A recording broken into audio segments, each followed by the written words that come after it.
এরা যেটা প্রদর্শন করবে সেটা একটা বিশেষ বিষয়ের উপর, যেটা আমাদের বিদ্যালয়ে মাস দেড় দুই আগে অনুষ্ঠিত হয়েছিল। সেটা উইপ্রো আর্টিয়ান সাস্টেনেবিলিটি এডুকেশন প্রোগ্রাম 2025, মূলত বায়োডাইভার্সিটির উপরে প্রোগ্রামটা ছিল।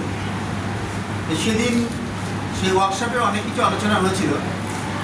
আলোচনার সঙ্গে সঙ্গে সেই ওয়ার্কশপটা যাতে আরও কার্যকরী ভূমিকা পেতে পারে, আমাদের ছেলেমেয়েরা সেটা নিতে পারে, তার জন্যে ছেলেমেয়েদেরকে সেই প্রোগ্রামের সঙ্গে ইনভলভ করানো হয়েছিল।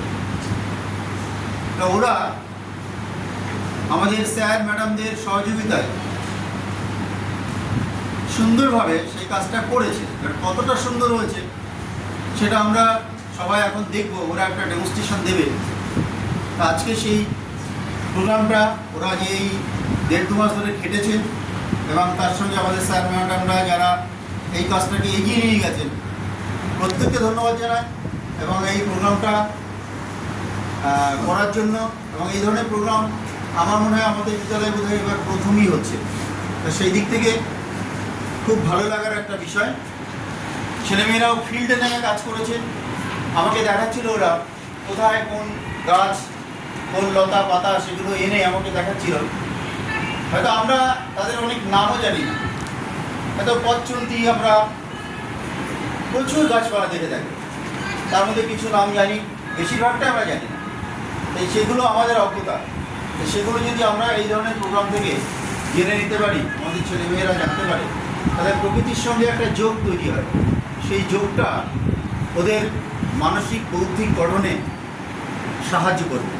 তা আজকে ওরা এই দেড় মাস ধরে যে কাজ করেছে তার একটা ডেমনস্ট্রেশন ওরা দেবে। তা আমরা আশা করি ওরা ভালো করবে। আমরা ধৈর্য ধরে সেটা শুনবো, এবার ওরা ডেমনস্ট্রেশন শুরু করবে। আমি ছেলেমেয়েদের ডেমনস্ট্রেশন ওরা দেবে, ওদেরকে প্রস্তুত করে নিয়ে ডেমনস্ট্রেশন শুরু করার জন্য ওদের অনুমতি।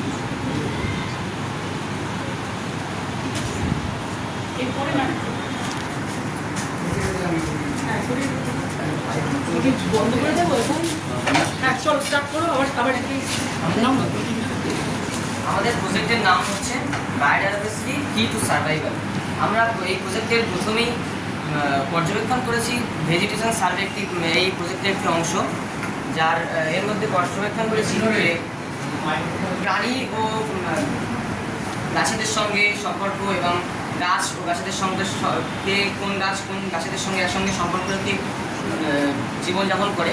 যেমন আমরা দেখেছি আম এবং ফার্ন ইত্যাদি অনেক গাছ একসঙ্গে বাসা বাঁধে, একসঙ্গে থাকে এবং এর সঙ্গে ফুল ফল এবং পাতা, এই বিষয়ে প্রত্যেক গাছের আমাদের বিদ্যালয়ের মধ্যে যে গাছগুলো আছে সেগুলোর ফুল ফল পাতাগুলো সম্পর্কে আমরা জেনেছি এবং সে সম্পর্কে লিখেছি এই প্রজেক্টে।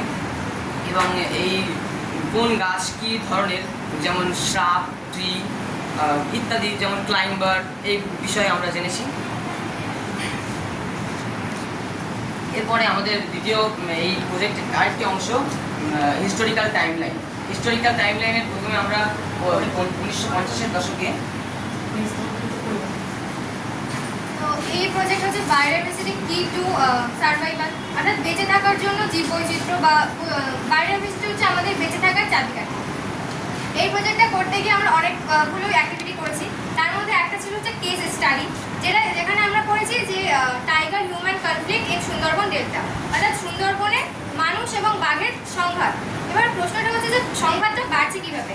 আমরা একটা রেকর্ড থেকে জানতে পেরেছি যে 2022 সালে 24টা মতো বাঘ অ্যাটাক করা হয়েছিল, তাদেরকে অ্যাটাক করা হয়েছিল।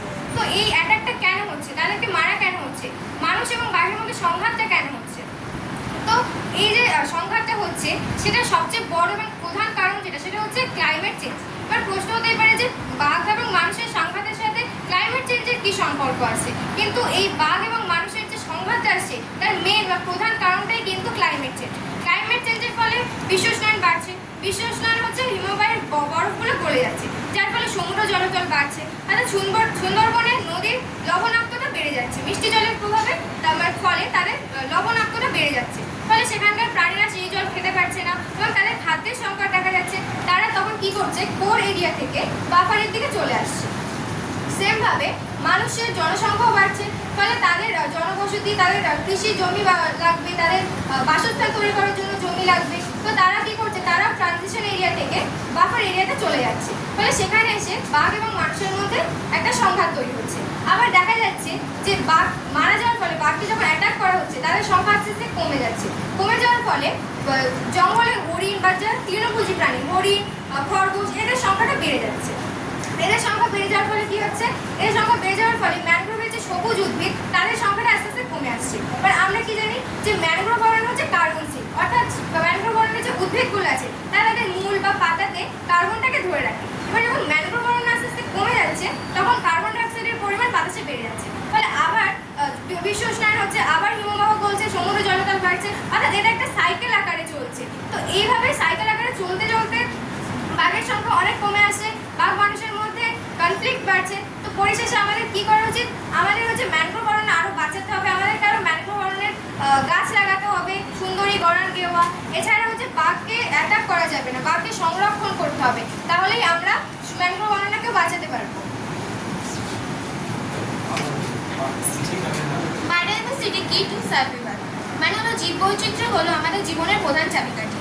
এতে প্রচুর অ্যাক্টিভিটিস আছে। এই অ্যাক্টিভিটিস করতে গিয়ে আমরা একটা গেম শো করেছি, মানে আমরা একটা গেম তৈরি করেছি। সেটা কি, রান ফর ফুড, মানে খাদ্যের পিছনে দৌড়ানো। এটা হচ্ছে একটা খাদ্য শৃঙ্খলের মতো। দুটো টিম থাকবে, এ এবং বি টিম।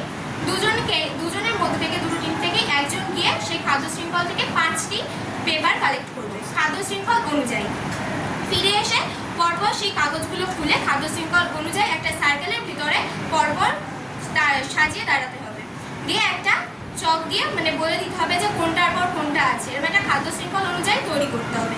যেই টিম আগে এটা তৈরি করবে সেই হবে এই টিমের উইনার।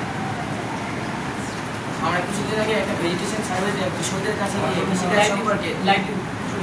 কৃষিকাজ সম্পর্কে একটা প্রশ্ন করতে গিয়েছিলাম। সেখান থেকে আমরা জেনেছি যে এখন যেটা সবজি চাষের যে সেটা আগের সময় সেগুলো ছিল না। আগে ধান, গম, জব, ভুট্টা প্রভৃতি চাষ হতো, কিন্তু এখন এইসব ফসল কম লাভজনক হওয়ায় এইসব ফসলের পরিবর্তে সবজি চাষ বেশি করা হচ্ছে।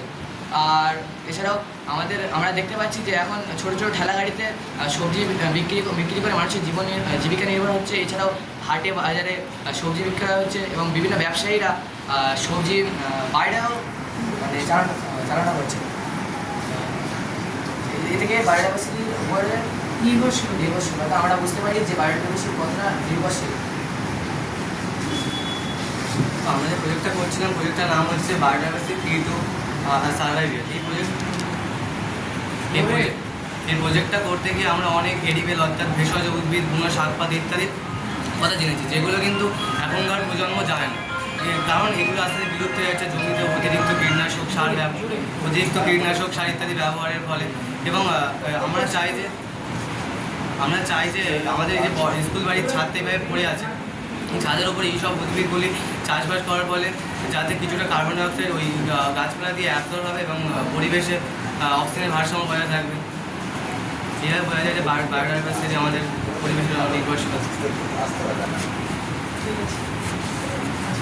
আমাদের এই প্রজেক্টের আরেকটি অংশ হিস্টোরিক্যাল টাইমলাইন।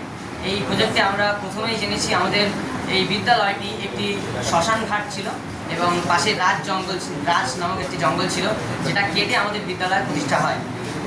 এবং সেই সময় আমাদের 1950-এর দশকে আমাদের এই অঞ্চলে অনেক ম্যানগ্রোভ জাতীয় উদ্ভিদ ছিল। হ্যাঁ,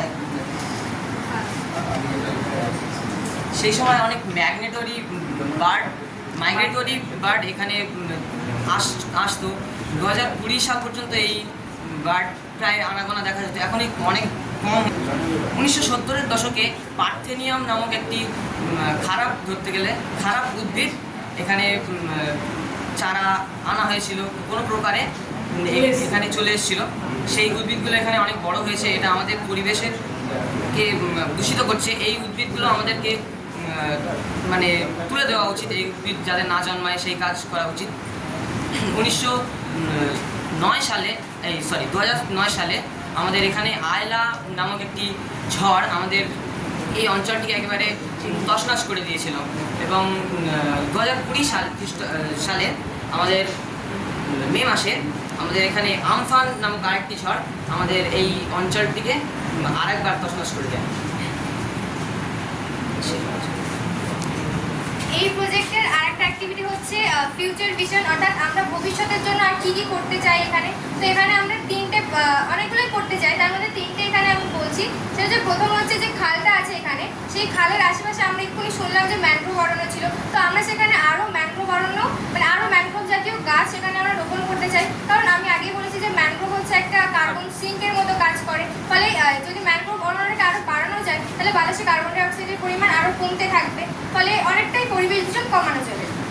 নেক্সট যেটা সেটা হচ্ছে খালটাকে সংস্কার করা। আমরা এখন দেখতে পাই যে খালটা একদম নোংরা হয়ে গেছে, বর্জ্য পদার্থে ভরে গেছে, সেই খালটাকে আমরা পরিষ্কার করতে চাই। কারণ আমরা আমাদের হিস্টোরিক্যাল টাইমলাইন দিয়ে এটা জানতে পেরেছি যে এখানে আগে নৌকা করে ব্যবসা বাণিজ্য, তো এখন খালটা একদমই নোংরা হয়ে গেছে, তো সেটা আমরা যে খালটা সংস্কার করলে সেখানে নৌকা দিয়ে আবার ব্যবসা বাণিজ্য শুরু হোক। এছাড়াও আরও অনেক পরিযায়ী পাখিরা এখানে আসবে, আমাদের স্কুলের আশেপাশে অনেক পাখি আসবে, সেটার একটা অনেক সুন্দর মানে দৃশ্য তৈরি হবে। আগে মঠবাড়ি মন্দির ওখানে অনেক পাখি আসতো, যেটা আমরা পাখিদেরকে দেখার জন্য যেতাম, এখন হয়তো অনেক কম আসে বা হয়তো আসে না, তো পাখিরা আসবে। এছাড়া আমরাও চাই যে আমাদের ছাদে, আমাদের স্কুলের ছাদে একটা পুরনো শাকপাতা ওয়েবসের একটা গার্ডেন করার জন্য, যে গার্ডেনের শাকপাতা আমরা আমাদের মিড ডে মিলের রান্নাতেও অ্যাড করতে পারি। তো আমরা আমাদের ফিউচার ভিশনে এগুলোই দেখেছি, আর আশেপাশে অনেক গাছপালা রোপণ করা, আর সবচেয়ে প্রয়োজনীয় যেটা সেটা হচ্ছে প্লাস্টিকটা অনেকটা পরিমাণে কমানোর চেষ্টা করা হবে।